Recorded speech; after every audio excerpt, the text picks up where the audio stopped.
ओम नमः शिवाय। शिव जी सदा सहाय। ओम नमः शिवाय। गुरु जी सदा सहाय। जय गुरु जी। शुक्राना गुरु जी। अनंतम अनंतम अनंतम अनंतम शुक्राना गुरु जी। हर हर महादेव। हर हर महादेव।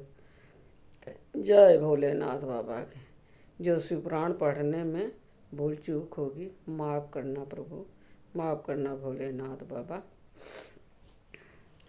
आज मैं कोटि रुद्र संहिता का 39वां अध्याय प्रारंभ करने जा रही हूँ। जय भोलेनाथ बाबा की।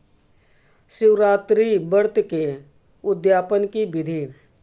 ऋषि बोले, सूत जी, अब हमें शिवरात्रि व्रत के उद्यापन की विधि बताइए, जिसका अनुष्ठान करने से साक्षात भगवान शंकर निश्चय ही प्रसन्न होते हैं।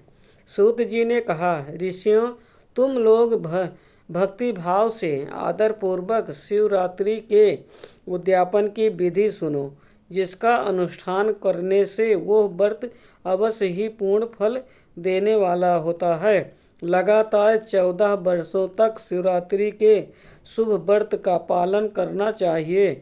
त्रयोदशी को एक समय भोजन करके चतुर्दशी को पूरा उपवास करना चाहिए।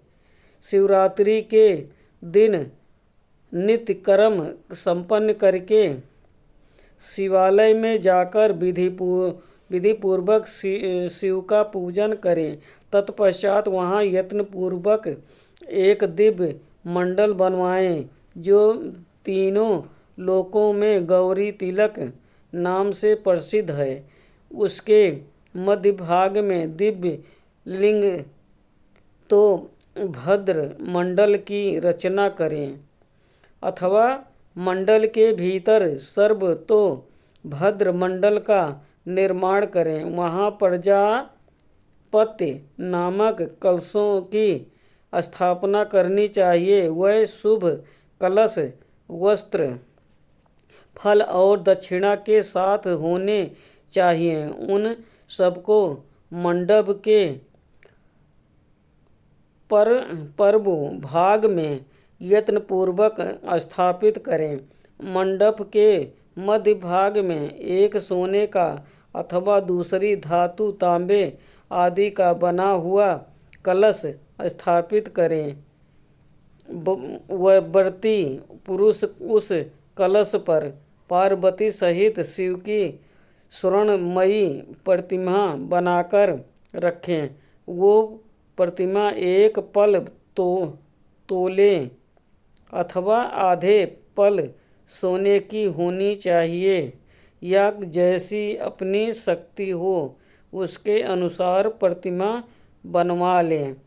वाम भाग में पार्वती की और दक्षिण भाग में शिव की प्रतिमा स्थापित करके रात्रि में उनका पूजन करें।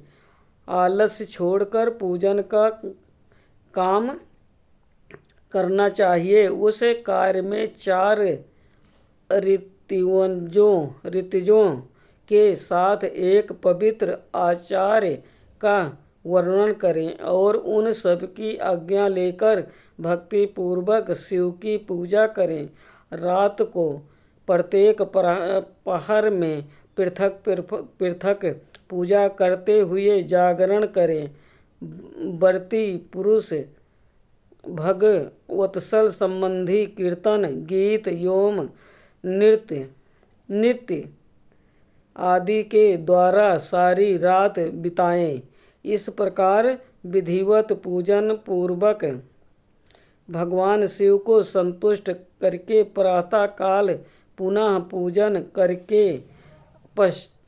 करने के पश्चात साविधि होम करें। फिर यथाशक्ति प्रजापत्य विधान करें। फिर ब्राह्मणों को भक्तिपूर्वक भोजन कराएं और यथाशक्ति दान दें। इसके बाद वस्त्र, अलंकार तथा आभूषणों द्वारा पत्नी सहित ऋत्विजों को अलंकृत करके उन्हें विधि पूर्वक पृथक पृथक दान दें। फिर आवश्यक सामग्रियों से युक्त बछड़े सहित गौ का आचार्य को ये कहकर विधिपूर्वक दान दे कि इस दान से भगवान शिव मुझ पर प्रसन्न हो। तत्पश्चात कलश सहित उस मूर्ति को वस्त्र के साथ वृषभ की पीठ पर रखकर संपूर्ण अलंकारों सहित उसे आचार्य को अर्पित कर दें।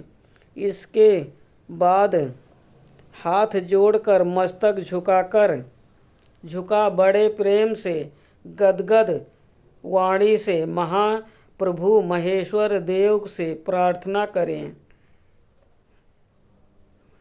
प्रार्थना।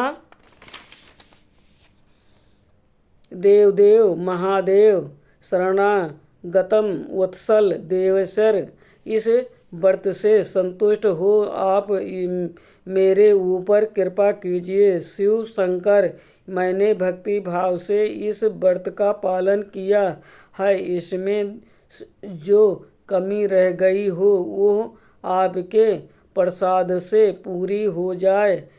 शंकर, मैंने अनजान में या जानबूझकर जो जप पूजन आदि किया है वो आपकी कृपा से सफल हो। इस तरह परमात्मा शिव को पुष्पांजलि अर्पण करके फिर नमस्कार एवं प्रार्थना करें। जिसने इस प्रकार व्रत पूरा कर लिया उसके उस व्रत में कोई न्यूनता नहीं रहती। उससे वो मनोवांछित सिद्धि प्राप्त कर लेता है, इसमें संशय नहीं है। आज का 39वां अध्याय संपूर्ण हुआ। ओम नमः शिवाय। शिवजी सदा सहाय। ओम नमः शिवाय। गुरुजी सदा सहाय। जय गुरुजी। शुक्राना गुरुजी। अनंतम अनंतम अनंतम शुक्राना गुरुजी।